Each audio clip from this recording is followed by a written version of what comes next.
It is Crossover Thursday here on the Locked On Podcast Network.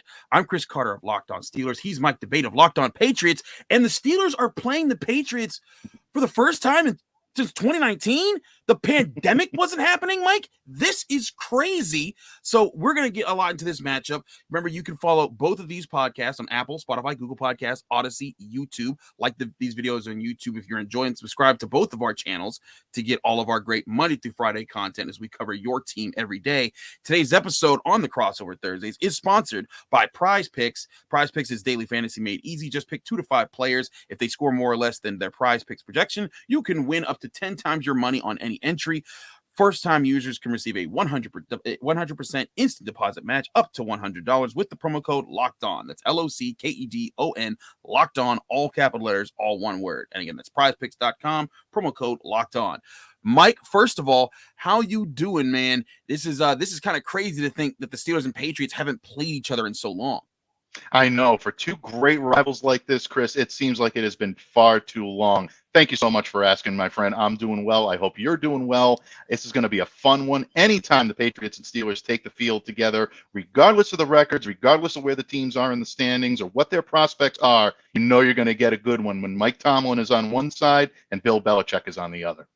And it was actually really cool. Mike Tomlin paid a lot of homage to Bill Belichick, and he's like, listen, the way they use their guys on defense, the way they run the ball on offense, like there's always like they can plug and play so many different guys that you can't focus on one or certain names. You have to focus on the concepts. And I do think you're going to see a lot of great X's and O's stuff for whatever team comes out on top in this one.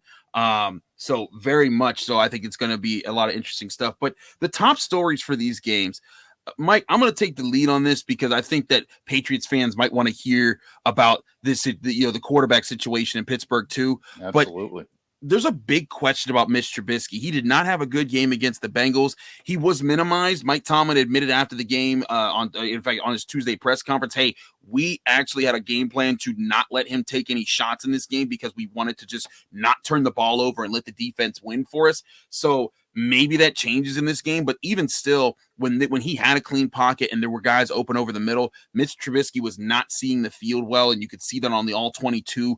So there's a lot of questions in Pittsburgh right now. I mean, even before he played his first regular season game, when is the time for Kenny Pickett? And as a person who covers the Steelers, I can tell you, I don't think it's any time soon because the Steelers, they want to give Mitch Trubisky time to figure it out. They don't want to just rush him out of there and say, okay, you vet, get out of here. We're going to put the rookie in. But there is a sense, I can tell you, there's going to be a big sense of impatience at Acrisure Stadium, which Patriots fans might remember as Heinz Field. Trust me, there's a big hubbub when they changed that name here in Pittsburgh.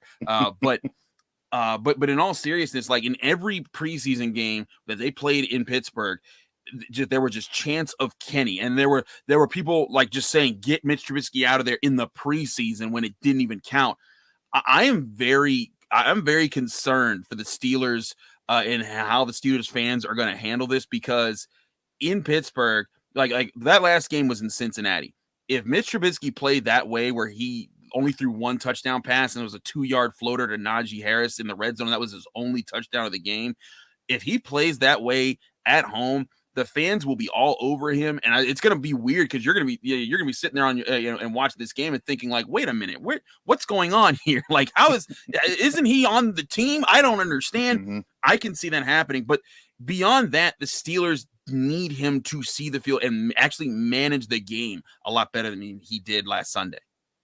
Yeah, without question. I think that's something the Patriots fans are definitely going to be watching for. And as opposing quarterbacks definitely come in, you start to see the levels of which teams are capable of playing and capable of defending quarterbacks. And the New England Patriots did I would rather say a pedestrian job of defending Tua Tagovailoa last week against the Miami Dolphins. Mitch Trubisky definitely presents a different set of skills, a different mindset, and that's going to be something that the New England Patriots have to go for. In terms of biggest stories in New England, Chris, we're very like-minded. We're kind of synergistic at this point because the New England Patriots quarterback situation is the biggest story. And while no one is going to say that Mac Jones's job is in jeopardy after one game, there is a level of concern regarding what we saw on the field, and also a level of concern as to whether or not we'd even see Mac Jones on the field this week. Very shortly after the conclusion of Sunday's game, Mac went directly to the X-ray room in Hard Rock Stadium in Miami, did not meet with the media. All of a sudden, we're hearing it's a back issue. Mac will meet with you tomorrow afternoon by Zoom conference. That didn't necessarily sit so well with a lot of members of the media and my colleagues in New England, but more news started to trickle out. Apparently, Mac was suffering from back spasms. Two factors there. Mac took a couple of really difficult shots, one of which in the fourth quarter, a hit that was resulting in a roughing the passer call. Mac landed awkwardly, so I think that may have had something to do with it. And second, the heat and humidity down in Miami was amazingly thick and amazingly hard to take, so that can cause some muscle cramping and spasming as well. Mac was a full participant on Wednesday's practice. The New England Patriots are optimistic that he'll be able to go.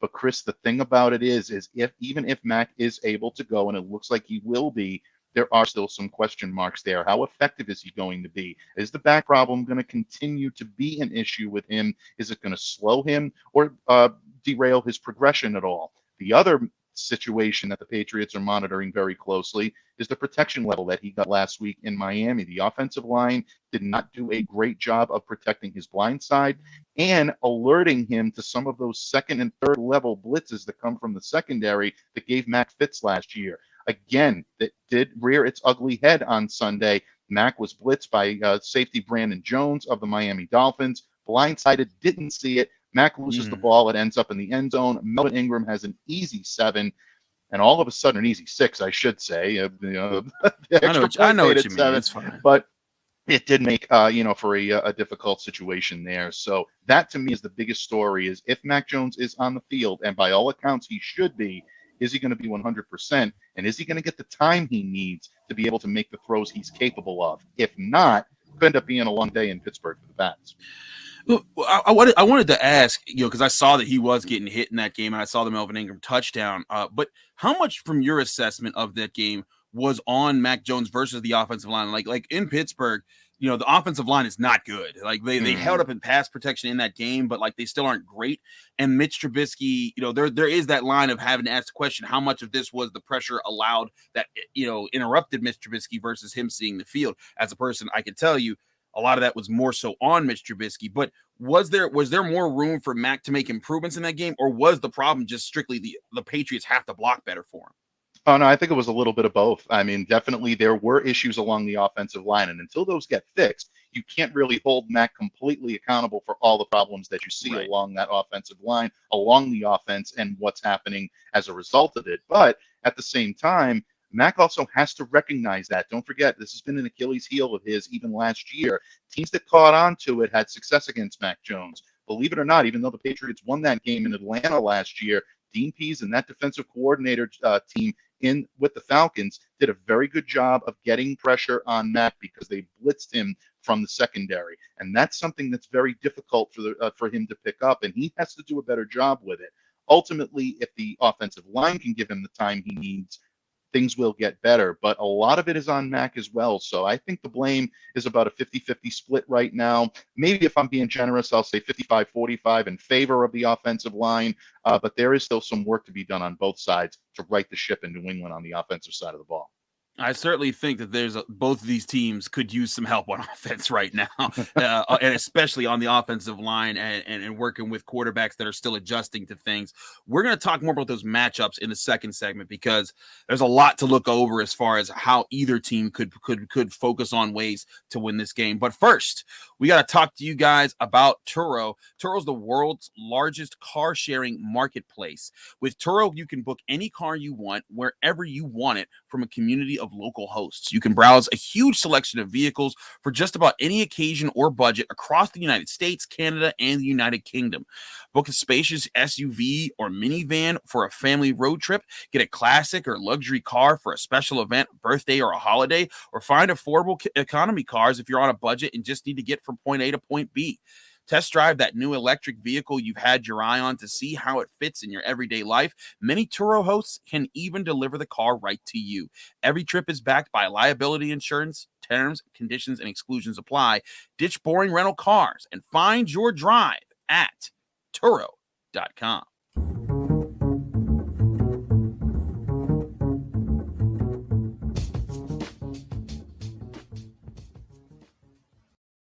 And back here on the Crossover Thursday episode here on the Locked On Podcast Network, I'm Chris Carter of Locked On Steelers. He's Mike Debate of Locked On Patriots.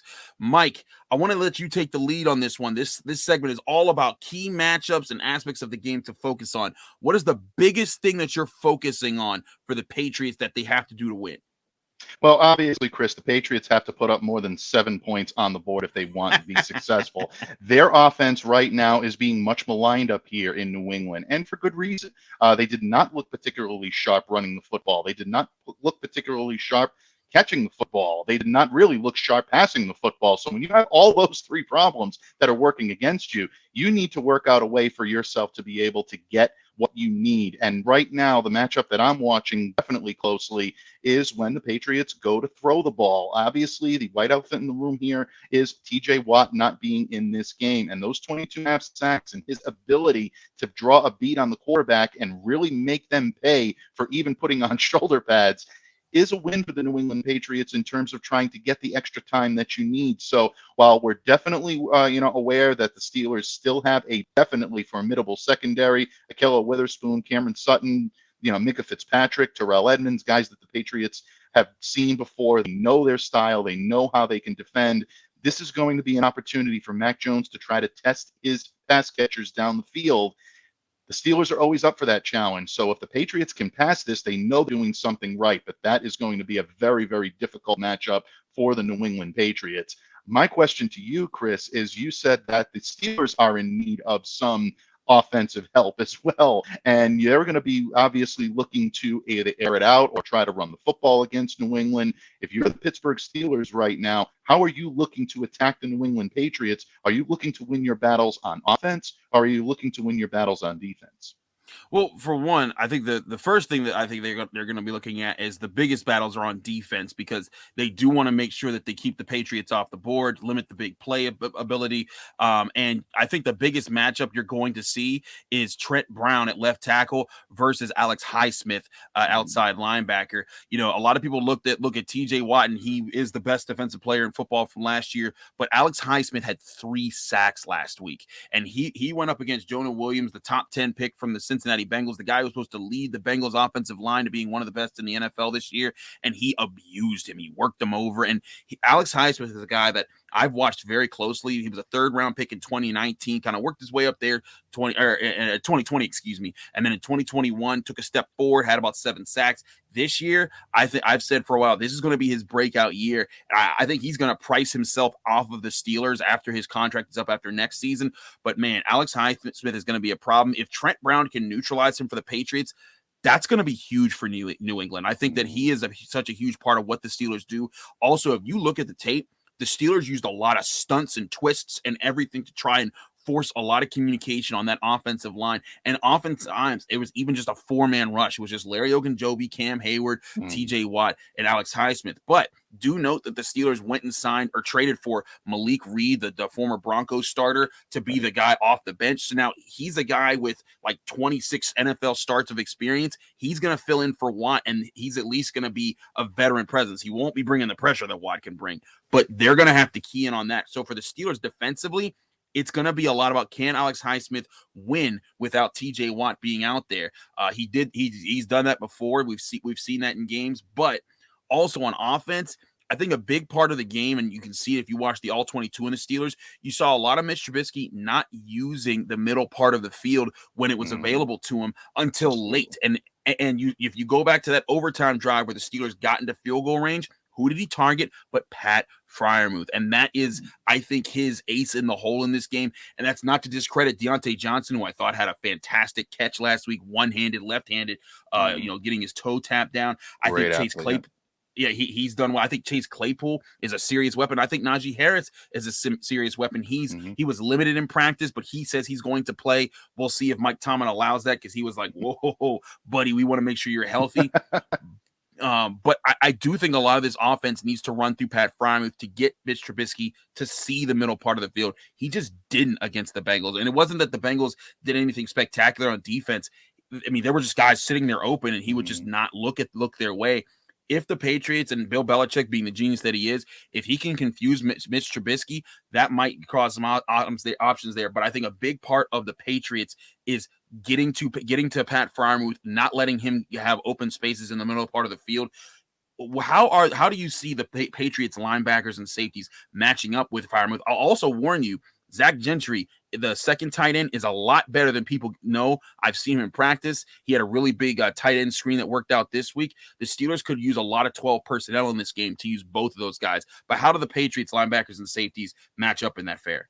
I'm so glad that you asked me that question, because that really is one of the matchups that I'm looking at from a defensive side of the ball for the Patriots and offensively for the Pittsburgh Steelers, is how to defend that middle part of the field. And you know Pat Freiermuth is going to be able to get his targets, and that Mitch is going to be looking for him in key situations. Normally, the best defender that the Patriots have against tight ends is Adrian Phillips, who right now is a little banged up. He left the game on Sunday against the Dolphins, midsection injury, was limited as a participant on Wednesday's practice with a rib injury. That's worth monitoring, because Adrian is such a versatile player for the Patriots. Not only does he play the star position when it comes to the safety position, but he can also move up and play hybrid linebacker. I've even seen him align along the defensive line at times when the Patriots want to go with a smaller look. Adrian is that versatile, and he's that good.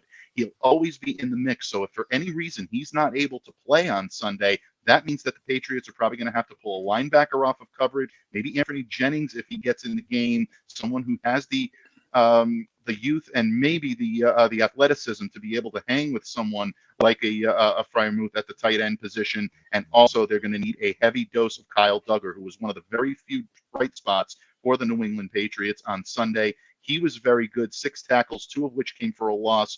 One breakdown in communication led to a pretty big miscue, a touchdown by Jalen Waddle, which essentially broke the Patriots' backs on Sunday. But at the same time, Duggar was able to right the ship and played a very solid game after that. So that's where the New England Patriots, I think, are going to look to try to focus their efforts in trying to stop that 12 personnel. And I also think they're going to look to try to see if they can test that Steelers run game, because, as you said, Najee Harris is banged up a little bit. Even if he does play, will he be the same explosive, player that we come to know and love here, throughout the NFL? Najee is one of the best backs around when he's healthy, but if he's compromised at all, the Patriots' run defense looked much better on Sunday than it did all of last year. They were able to keep Chase Edmonds and Raheem Mostert in check, held them to only 41 yards and 17 carries. Juwan Bentley is a big part of that.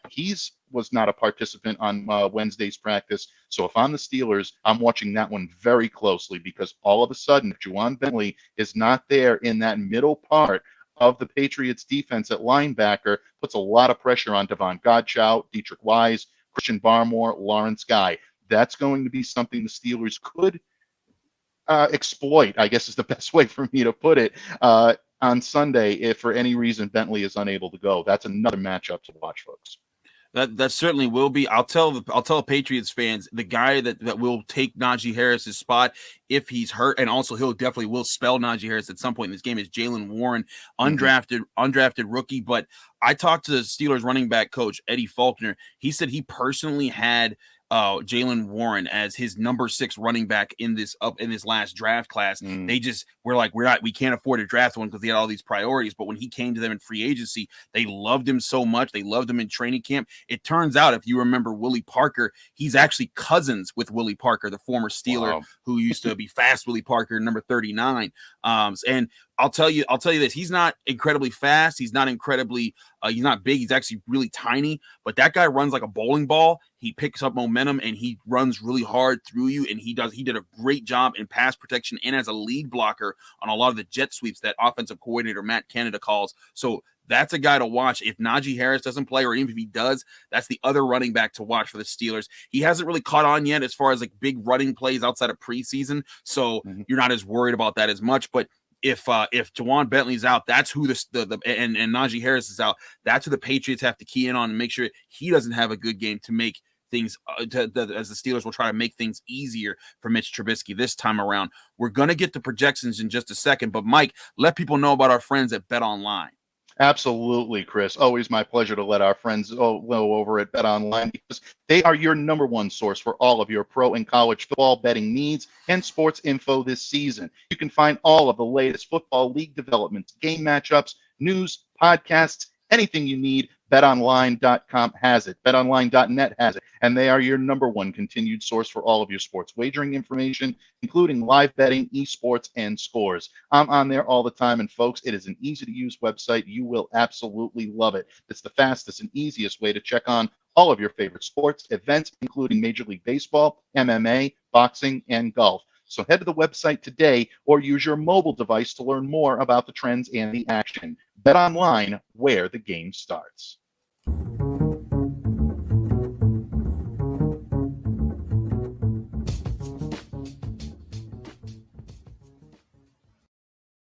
Back here on Crossover Thursday here on the Locked On NFL Podcast Network. I'm Chris Carter of Locked On Steelers. He's Mike DeBate of Locked On Patriots. We've gone over the matchups. We've talked over the top stories. It's time to talk predictions. Mike, I'll let you take the floor on this one. Give me your prediction. Give me your biggest key to the game, your biggest way how the game plays out, your turning point, and a final score to go along with all of that.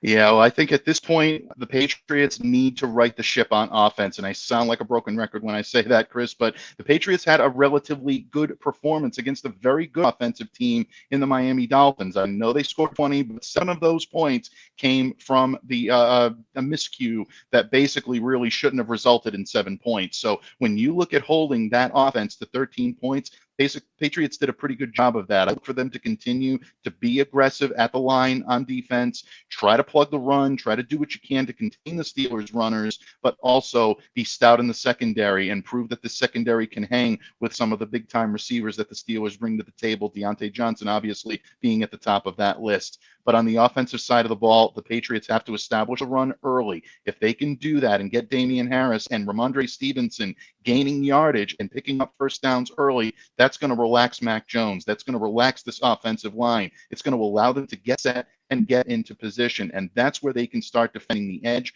blocking on the edge, and giving Mac Jones the time he needs to complete his throws. If the Patriots can do that, I like their chances. And I think this is going to be a very close game because I think these two teams are very evenly matched right now.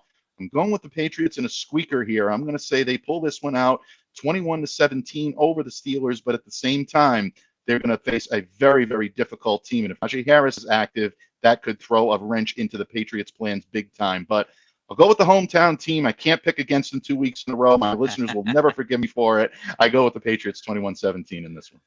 I don't blame you at all for that. And I mean, this game has what, 1.5 points in the spread. I mean, it's a coin flip. That's why I don't blame anyone for picking either side this week. It's just, it's going to be really close. I think you're giving too much credit to either offense for 21-17. I'm seeing more 16-13, man. Like, I think this is going to be. Both teams get touchdowns off of turnovers that either the defense scores or the defense gives you a really short field, and that's what allows each team to score. And it's going to come down to who can get in field goal range enough times. But I'm right with you. I think it comes down to that. I think the Patriots will try to set up the run. I think that the Steelers are keying in on that. They did really well shutting down Joe Mixon last week. Outside of one run where he broke off on a 4th down where they kind of bunched up and he just hit a little seam, he averaged 3 yards per carry with that run. Without that run, he averaged less than 2 yards per carry throughout the game.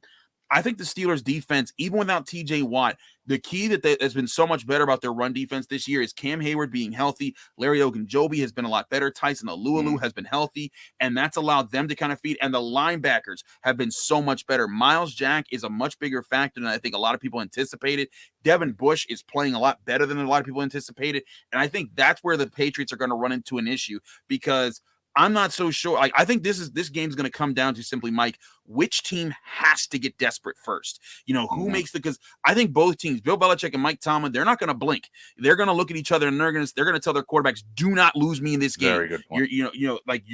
Each one of you, whoever throws the first interception is going to give the other team a major advantage to say, "Hey, short field, let's get points up on the board and force the other team to have to start taking more riskier shots down the field and giving the defense a chance to play." Because I think this game is going to be primarily won by who doesn't turn the ball over and which defense keeps the run bottled up and forces that quarterback to take that first shot.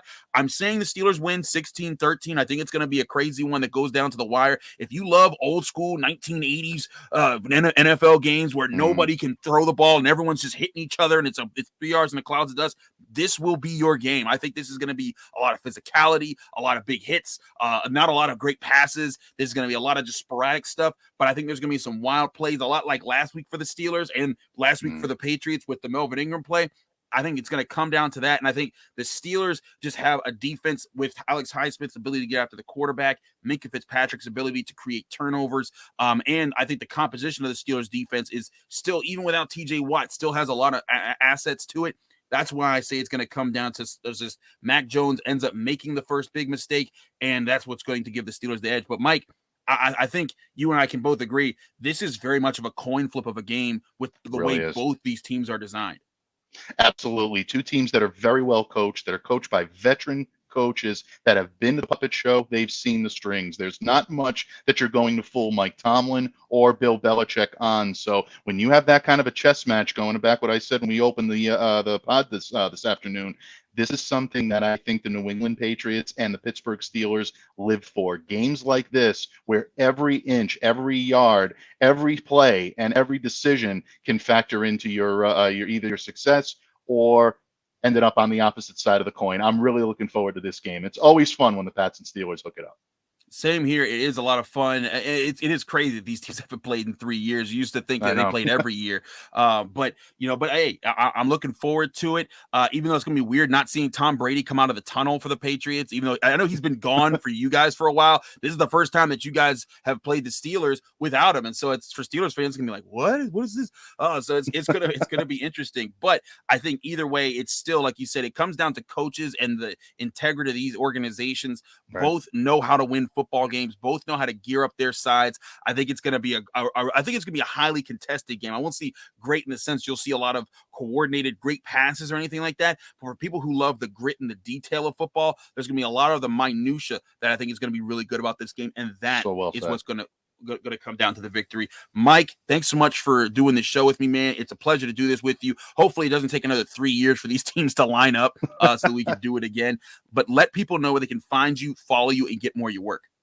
Absolutely. Each and every day, you can catch me on the Locked On Patriots podcast, free and available on all platforms, including YouTube, folks. So smash that subscribe button. If you're a Patriots fan, if you're a Steelers fan, and you want to keep your eye on the enemy, I'd always appreciate the listens. Nothing but love and respect for the Steelers organization and the players. And, of course, this man right here, who is the class act and definitely one of the best in the business. It's always my honor. But if you want to check out my written work, I also cover the Patriots for Pat's Country of Sports Illustrated. Check us out. You can definitely find that link on my Twitter page, which is at MDABATENFL.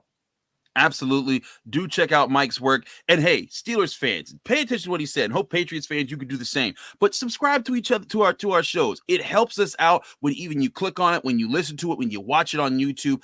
We're on the same channels, Locked On Steelers and Locked On Patriots, Apple, Spotify, Google Podcasts, Odyssey, and of course, YouTube. You like this video, whether you saw it on the Patriots or the Steelers channel. Hey, Steelers fans, go to the Patriots channel, like the video over there, subscribe over there to help Mike out. Patriots fans, I hope you do the same for me, and we can build each other. But we love the Locked On brand. We hope that you enjoy these Locked On crossover episodes because we have a lot of fun teaming up with our partners here to give you this great content. We both got Friday episodes here. Again, I'm Chris Carter. Follow me on Twitter and Instagram at Carter Critiques. Read my work at the Pittsburgh Post-Gazette as I cover Pitt football, Pitt basketball, and all of Pitt athletic sports for the college teams here in the town.